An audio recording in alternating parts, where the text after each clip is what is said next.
Monsoon की एक अंधेरी रात थी। आसमान में काले बादल छाए थे और बिजली कड़क रही थी। भोला, एक गरीब फूल माला बेचने वाला, अपना सामान बेचकर रामपुर गांव से लौट रहा था। गांव में आज एक अजीब सी खामोशी थी और लोग डरे हुए लग रहे थे। तेज होती बारिश से बचने के लिए भोला ने गांव के आखिरी छोर पर रामू चाचा की चाय की दुकान पर आश्रय लिया। अरे भोला, आ गए बेटा। इतनी रात हो गई है और इस तूफानी मौसम में अकेले जा रहे हो। आज यहीं रुक जाओ, रात ठीक नहीं लग रही। नहीं चाचा, घर पर मुन्नी अकेली होगी। उसकी चाची है साथ में, पर वो मेरी राह देखती है। बस एक कप चाय पिला दीजिए, थोड़ी ठंडक दूर हो जाए, फिर निकलता हूँ। जैसी तुम्हारी मर्जी बेटा, पर ध्यान से जाना। आगे बांस गली है और उसके ठीक बीच में पुराना शमशान घाट भी। लोग कहते हैं वहाँ अजीब अजीब चीजें दिखती हैं, अजीब आवाजें आती हैं। पूर्णिमा और अमावस्या के आसपास तो कोई उस रास्ते पर भूल से भी नहीं जाता। कहते हैं उस रास्ते पर भटकने वाली आत्माएं अपना साथी ढूंढती हैं। आप भी ना चच्चा उन गांव वालों की बातों में आ गए। मैं पिछले 10 साल से आ जा रहा हूँ। मानता हूँ डर लगता है, पर आज तक मेरे साथ तो कुछ बुरा नहीं हुआ। ऊपर वाला साथ है। बेटा, एक बात कान खोल कर सुन लो। मैं तुम्हें अपने बेटे जैसा मानता हूँ। अगर जंगल में कोई पीछे से आवाज दे तो पलट कर मत देखना। कोई कितना भी रोए गिड़गिड़ाए, रुकना मत, चाहे वो आवाज कितनी भी जानी पहचानी क्यों न लगे। ये जंगल बेटा सिर्फ पेड़ों का नहीं है, यहाँ यादें भी दफन हैं, और कुछ यादें बहुत खतरनाक होती हैं। सीधा चलते जाना, रुकना मत। भोला ने हाँ में सिर हिलाया, पर उसने चाचा की बात को उनका बढ़ता हुआ उम्र का वहम समझा। चाय की गर्मी से उसके ठंडे पड़ चुके शरीर में थोड़ी जान आई। बाहर बारिश थोड़ी कम होकर बूंदाबंदी में बदल चुकी थी। भोला ने अपनी पोटली उठाई, चाचा को पैसे दिए और अपने घर की तरफ चल पड़ा। जाते जाते उसने देखा रामू चाचा उसे दरवाजे पर खड़े तब तक देखते रहे जब तक वो अंधेरे में गायब नहीं हो गया। बांस का जंगल अब उसके सामने था। जैसे ही भोला ने उसमें कदम रखा, माहौल एकदम बदल गया।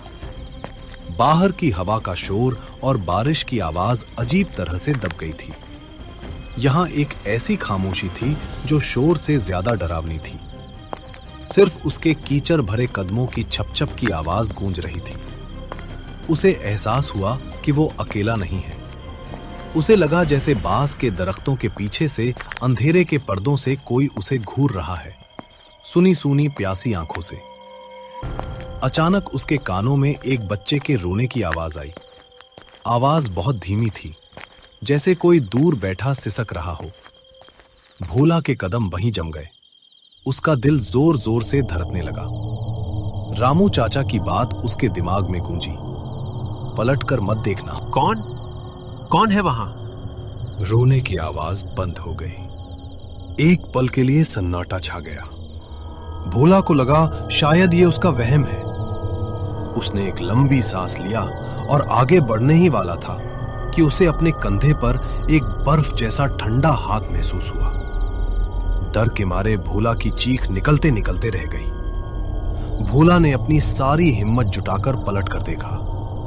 एक 12-13 साल का लड़का खड़ा था, बारिश में पूरी तरह भीगा हुआ। उसके कपड़े फटे हुए थे, चेहरे पर कीचड़ लगा था और उसकी बड़ी बड़ी आंखों से आंसू बह रहे थे। चेहरे पर ऐसी मासूमियत थी कि एक पल के लिए भोला अपना सारा डर भूल गया। कौन हो तुम बेटा? और यहाँ इतनी रात में अकेले क्या कर रहे हो? दादा, डरिए मत। मेरा नाम राजू है। मैं पास के गांव का हूँ। रास्ता भटक गया था। मुझे आपकी मदद चाहिए। मेरा छोटा भाई वो मर गया है। ये कहते हुए राजू फूट फूट कर रोने लगा। सुबह से उसकी लाश घर पे पड़ी है। गांव में कोई मेरी मदद नहीं कर रहा। सब कहते हैं ये मनहूस है। उसकी माँ भी नहीं है और बाबा शहर गए हैं। मैं अकेला क्या करूं? क्या आप आप उसके अंतिम संस्कार में मेरी मदद करेंगे? भोला एक भला आदमी था। उसने जिंदगी में बहुत दुख देखे थे। अपनी पत्नी राधा को अपनी आंखों के सामने तिल तिल मरते हुए देखा था। एक बच्चे की आंखों में इतना दर्द देखकर उसका दिल पिघल गया। वो अपनी सारी थकान, अपना डर और रामू चाचा की चेतावनी सब कुछ भूल गया। ठीक है बेटा, रोना बंद करो, मैं हूं ना। कहाँ है तुम्हारा भाई? चलो, मैं तुम्हारी मदद करूंगा। कोई भी बच्चा इस तरह अकेला नहीं रहना चाहिए। राजू ने आंसू पोंछते हुए भोला की तरफ देखा। उसके चेहरे पर एक अजीब सी राहत थी। वो भोला को जंगल के और अंदर ले जाने लगा, उस कच्चे रास्ते पर जहां कोई नहीं जाता था। ये रास्ता और भी घना और डरावना था। भोला ने महसूस किया कि जहां जहां राजू पैर रख रहा था वहां कीचड़ में कोई निशान नहीं बन रहे थे और उस लड़के के शरीर से एक अजीब सी ना बर्दाश्त होने वाली ठंडक निकल रही थी, जो बारिश की ठंड से अलग थी। भोला ने इन बातों को अनदेखा कर दिया, ये सोचकर कि शायद डर और थकान की वजह से उसका दिमाग उसके साथ खेल खेल रहा है। थोड़ी दूर चलने के बाद एक अजीब सी सड़न की बदबू आने लगी। ये किसी मरे हुए जानवर की नहीं, बल्कि सड़े हुए इंसानी गोश्त की बदबू थी। बेटा, ये कैसी बदबू है?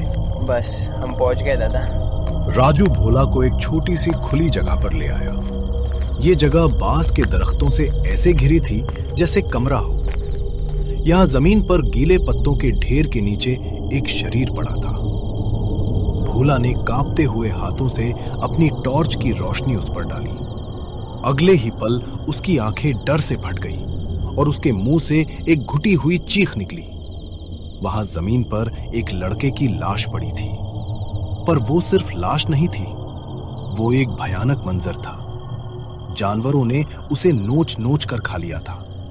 उसका चेहरा पहचान में नहीं आ रहा था। ये कौन है? तुम्हारा भाई? तभी राजू, जो उसके साथ खड़ा था, उसने एक ठंडी लंबी सांस ली। वो सांस किसी जिंदा इंसान की नहीं लग रही थी।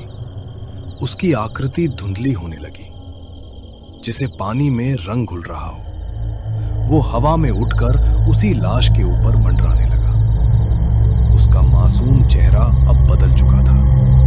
उसकी आंखें काली और खाली गड्ढों जैसी हो गई थी और उनमें एक ऐसी नफरत और भूख थी जिसे देखकर भोला की रूह कांप गई। ये मैं ही हूँ, मुझे इन लोगों ने मार दिया। अब तुम मेरा अंतिम संस्कार करोगे हमेशा के लिए। भोला चीखता हुआ वहां से भागा। वो पागलों की तरह दौड़ रहा था। ये भी नहीं देख रहा था कि वो कहां जा रहा है। उसके पीछे राजू की खौफनाक हंसी गूंज रही थी, एक ऐसी हंसी जो किसी जीते जागते इंसान की नहीं हो सकती थी। भागते भागते आखिरकार भोला जंगल से बाहर निकला और बेहोश होकर सड़क पर गिर पड़ा। अगली सुबह जब उसकी आंख खुली तो वो रामू चाचा के घर के अंदर एक चारपाई पर लेटा हुआ था। सूरज की रोशनी खिड़की से आ रही थी। उसके सर पर गीली पट्टी रखी थी और शरीर पर कई खरोंचें थी। एक पल के लिए उसे लगा जैसे कल रात एक बुरा सपना था, पर फिर उसे सब याद आ गया। जंगल, राजू का मासूम चेहरा, वो लाश और वो खौफनाक हंसी। वो हड़बड़ाकर उठ बैठा। शांत हो जाओ बेटा, शांत हो जाओ। तुम सुरक्षित हो। रात में जब मैं दुकान बंद करके लौट रहा था तो तुम सड़क पर बेहोश पड़े थे। उसने रामू चाचा को सारी कहानी सुनाई, हर एक बात, हर एक खौफनाक पल। भोला, वो भूत कोई और नहीं, मेरा ही बेटा राजू था। तुमने जो लाश देखी वो उसी की थी। ये सुनकर भोला हैरान रह गया। उसकी मां के मरने के 3 दिन बाद वो शहर से लौट रहा था। वो अपनी मां से बहुत प्यार करता था। उसकी मौत की खबर सुनकर वो पागल सा हो गया था। रात में ही पैदल चल पड़ा। इसी जंगल में कुछ बदमाशों ने उसे पैसों के लिए लूटने की कोशिश की। जब उसने विरोध किया तो उन्होंने उसे मार दिया और उसकी लाश वहीं जंगल में फेंक दी। पुलिस को उसकी लाश तक नहीं मिली। उसकी आत्मा तब से यहीं भटक रही है, इंसाफ मांग रही है। रामू चाचा ने बताया कि राजू की आत्मा ने आज तक किसी को ऐसी हानि नहीं पहुंचाई।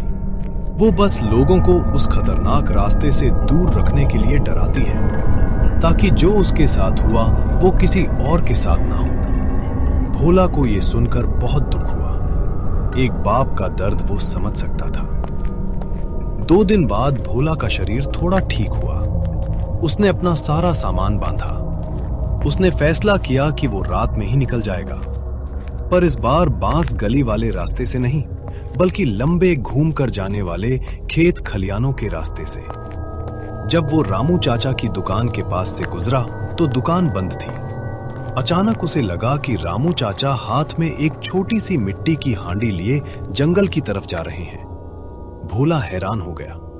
इतनी रात में रामू चाचा जंगल में क्या करने जा रहे हैं? एक अनजान सा बुरा शक उसके दिल में घर कर लिया।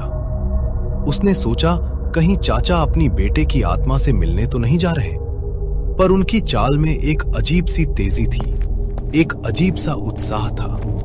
वो चुपके से पेड़ों की आड़ में रामू चाचा का पीछा करने लगा। रामू चाचा उसी जगह पहुंचे जहां भोला को राजू की लाश मिली थी। वहां अब सिर्फ कुछ हड्डियां बिखरी पड़ी थी, जिन पर अब भी मांस के कुछ टुकड़े लगे थे।